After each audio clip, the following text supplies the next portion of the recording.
CBSE world में आपका स्वागत है। तो आज हम सॉल्व करेंगे 31 जुलाई की क्विज को। पहला क्वेश्चन है, for the new middle classes liberalism stood for. तो जो न्यू मिडिल क्लास थी उनके लिए लिबरलिज्म का मतलब क्या था। तो आप देख सकते हैं ये टॉपिक है, what did liberal nationalism stand for. इसके अंदर यहां लिखा है थर्ड लाइन में, for the new middle classes liberalism stood for freedom for the individual and equality of all before the law. यानी जो न्यू मिडिल क्लास थे उनके लिए लिबरलिज्म का मतलब यह था कि हर किसी को आज़ादी मिलनी चाहिए और कानून की निगाह में सब कोई बराबर होना चाहिए, यानी हर इंसान के लिए सेम कानून होना चाहिए। Second question, what is liberalism in the field of politics. तो हमको बताना है कि इस लिबरलिज्म वर्ड का जो मतलब है वो पॉलिटिक्स की फील्ड में क्या है। जब वर्ड पॉलिटिक्स आपके सामने आता है तो क्या चीज आपके जहन में आती है।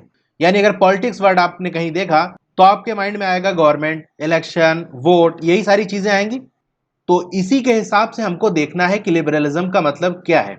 तो आप इसी लिबरलिज्म वाले टॉपिक में देखेंगे, politically it emphasise the concept of government by consent. यानी ये जो लिबरलिज्म है पॉलिटिक्स के फील्ड में, ये इस बात को जोर देता है कि जो गवर्नमेंट है वो कंसेंट के जरिए बने। कंसेंट होता है मर्जी से, सहमति से, यानी वो सरकार बने जिसपे सब एग्री हो कि हाँ ये सरकार बननी चाहिए। जैसे कि आजकल डेमोक्रेसी में होता है कि हम वोट देते हैं, कोई अपनी मर्जी से राजा नहीं बनता, बल्कि जनता जिसको वोट देती है, सपोर्ट करती, वही बनता है। तो ये भी एक तरह की लिबरलिज्म है, स्वतंत्रता है, आज़ादी है कि हम जिसे चाहें उसे गवर्नमेंट में चूज कर सकते हैं, यानी उसे रूल करने के लिए चूज कर सकते हैं। दूसरी चीज क्या हो सकती है, वोट की आज़ादी का मतलब पॉलिटिक्स की फील्ड में हम क्या कह सकते हैं कि सबको वोट देने का अधिकार होना चाहिए। तो अगला पॉइंट ये आप लिख सकते हैं, यूनिवर्सल सफरेज। यानी पॉलिटिक्स की फील्ड में लिबरलिज्म का मतलब यूनिवर्सल सफरेज है। तो सफरेज का मतलब होता है राइट टू वोट, यानी वोट देने का अधिकार। यूनिवर्सल सफरेज का मतलब होगा कि हर किसी को वोट देने का अधिकार मिल जाए, क्योंकि यूरोप में उस टाइम तक सबको वोट देने का अधिकार नहीं था। वुमेन्स को वोट देने का अधिकार नहीं था, यानी महिलाएं वोट नहीं दे सकती थी। और जिनके पास प्रॉपर्टी नहीं है, जो मेल प्रॉपर्टी वाले नहीं है, वो भी वोट नहीं दे सकते थे। तो पॉलिटिक्स के फील्ड में यही मतलब होगा लिबरलिज्म का। कुछ लोगों ने यही वाला लगा दिया था इसमें भी, freedom for the individual and equality before law. तो ये तो जनरल चीज हो गई, लेकिन पॉलिटिक्स फील्ड में यही जो मैंने बताया अभी वही होगा।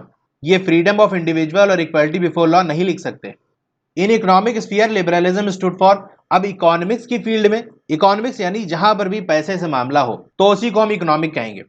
तो पैसे के मामले में आजादी क्या हो सकती है। पैसे का नाम आता है तो आपके माइंड में क्या आता है, मार्केट है, सामान है, ये सारी चीजें हैं। यानी सामान का बेचना और खरीदना आसान हो जाए, मार्केट चलाना आसान हो जाए, यही आजादी होगी और क्या होगा। तो वही चीज हम यहां लिखेंगे आपकी बुक में जो दिया हुआ है। In economic sphere, liberalism stood for the freedom of market and abolition of state-imposed restriction on the movement of goods and capital. तो इकोनॉमिक स्फीयर में, यानी इकोनॉमिक्स के बारे में हम बात करें, पैसे से जुड़ी हुई चीजों में बात करें, तो इस लिबरलिज्म यानी स्वतंत्रता यानी आजादी की का मतलब होगा कि मार्केट में फ्रीडम होनी चाहिए, यानी मार्केट चलाना आसान होना चाहिए, उसमें आजादी होनी चाहिए, बहुत ज्यादा कानून ना होना चाहिए। और स्टेट इम्पोज जो रिस्ट्रिक्शन है, यानी जो गवर्नमेंट टैक्स वगैरह लगाती है, जिसकी वजह से सामान का बेचना और खरीदना आसान नहीं होता क्योंकि रेट बढ़ जाता है, तो उसको खत्म कर दिया जाए। Liberalism brings universal suffrage in the early 19th century. तो एक स्टेटमेंट लिखा है, आपको बताना है ये सही है या गलत है। यहां ये बात कही जा रही है कि लिबरलिज्म की वजह से यूनिवर्सल सफरेज आ गया 19th सेंचुरी के अंदर। तो ये गलत बात है, फॉल्स वाला सही होगा। ज्यादातर लोगों ने ट्रू लगाया है, जो कि गलत है, क्योंकि लिबरलिज्म का आइडिया के बाद यूनिवर्सल सफरेज नहीं मिला था, यानी 19th सेंचुरी तक यूनिवर्सल सफरेज नहीं मिला था। यूनिवर्सल सफरेज आपको 20th सेंचुरी में जाके मिला था। और यहां आपसे पूछा जा रहा है 19th सेंचुरी के अंदर। तो 19th सेंचुरी के अंदर इस बात पे तो बहुत ज्यादा जोर दिया जा रहा था कि इक्वालिटी बिफोर लॉ होनी चाहिए। यानी जब ये लिबरलिज्म वाला आइडिया 19th सेंचुरी के अंदर आया तो सबको कानून की निगाह में बराबर रखा जा रहा था। लेकिन एक चीज थी जहां पर बराबर का दर्जा नहीं मिल रहा था, वो क्या था, इलेक्शन के टाइम।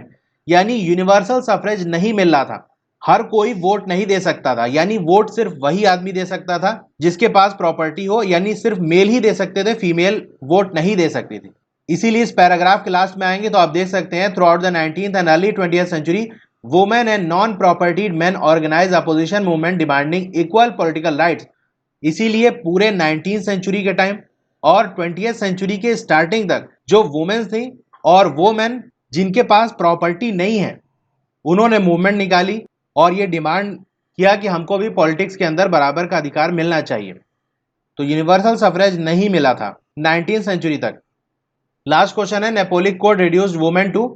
तो नेपोलिक कोड के अंदर अच्छाई तो थी, साथ ही साथ कुछ कमियां भी थी, जिनमें से एक ये थी कि इस नेपोलिक कोड ने वुमेन्स को माइनर का स्टेटस में डाल दिया था, यानी वुमेन और मेन बराबर नहीं हो सकते।